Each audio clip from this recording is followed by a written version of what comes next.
Alam nyo ba nang bago sa ating episode ngayon, maglalasing tayo because today is Tuesday and we all deserve to get drunk. Dito lang yan sa Casitas Birria Kitchen / Mayari. So, what are you waiting mga kabalen? Let's go! Shot!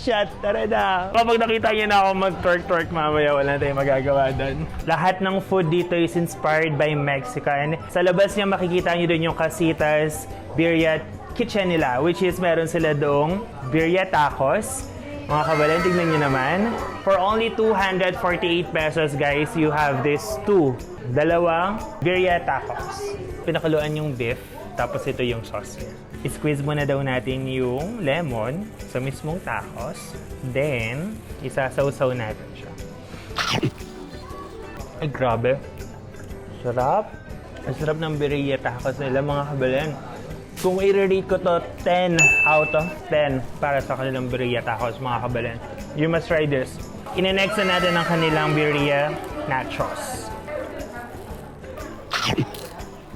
Grabe, ang sarap, mga kabalen. Legit nga. Legit yung sinabi sa akin ni Mama Yani kanina na ito yung isa sa mga pinaka-highlight nila dito. Guys, 10 out of 10 para sa kanilang nachos or birria nachos. Grabe, wala pang bumababa sa 10, ha? Kabog. Sarap po. Lasa talaga yung Mexican food. Same dun sa tacos. So next naman natin is ang kanilang birria potatoes. Criss-cut, criss-cross, whatsoever. Yun yung pinaka-itsura ng kanilang potato ngayon. Sarap. Grabe, sobra yung lasa ng potato. Then, samahan mo pa nung kanilang white Mexican dip. 11 out of 10. My God, mga kabalen, try nyo na to. Grabe, oh. May beef pa. Ikilig ako sarap. Ito na mga kabalen ang kanilang birria rice bowl. Meron siyang corn, meron siyang tomato, pickled onions, and syempre ang kanilang beef. Kabog, diba? I-mix mo lang siya para mas ma-appreciate mo. Yung rice is, may mix siya ng consomme, yung beef, yung sauce ng beef kanina.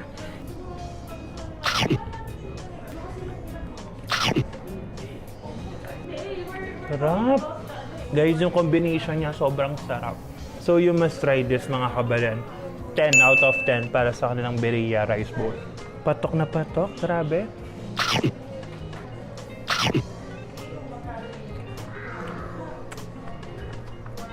Try naman natin ang kanilang inihaw na liempo. Dahil maya-maya lang, guys, gagawin nating pulutan yan. Ako'y tahimik lang sa umpisa. Hoy! Ang sarap. Nasa siyang pang hotel, guys.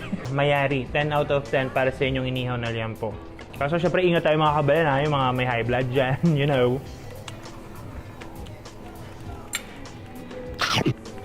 Busog na ako eh.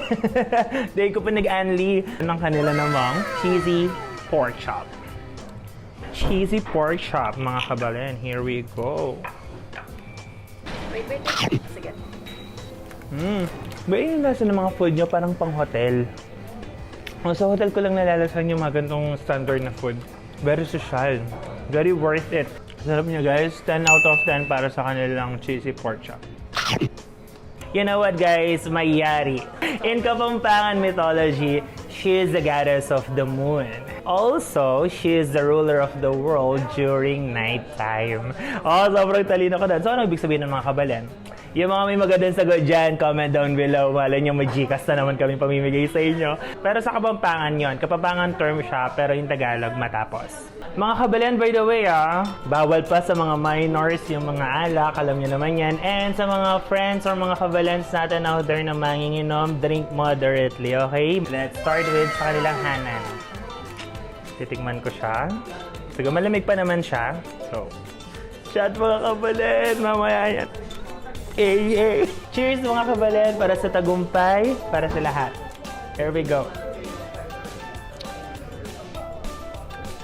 Tapang pala ng gin na. At tapang ng gin, pero masarap. Try nyo ni Hana. Chill lang siya. I mean, itong isang baso na to, tatagal ka na ng ilang oras dito. And next, sa kanilang malayari. Dahil lasa malayari. Matapang. Lasa siyang usok. Pero masarap. Ano, pwede siya sa mga...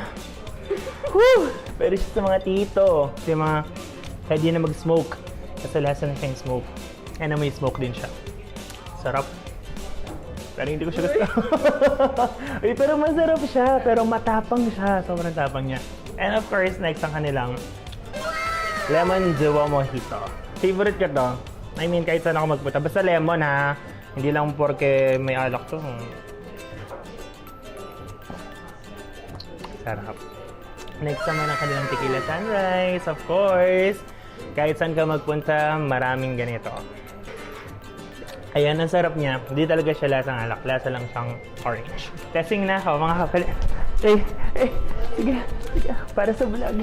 Pakita na talaga yung magpapano sa akin. Uy, wait lang mga kabalan. Kalma lang. And you know what mga kabalan? Dito lang yan sa 206 Ventura Street, Marisol, Angeles City, Pampanga. And of course, don't forget to follow our Facebook page, The Milk Captain. And of course, subscribe nyo na ang aming YouTube channel dahil once na nahit na po namin ng 1,000 subscribers, mga kabalan, 5 winners weekly po ang pipiliin namin na pwedeng manalo sa aming pinamimigay na GCash. So what are you waiting mga kabalan?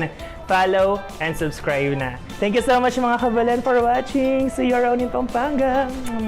Shot muna tayo. Shot po na. Ako'y tahimik lang sa umpisa. Hoy! Bawal yun mga kabalan.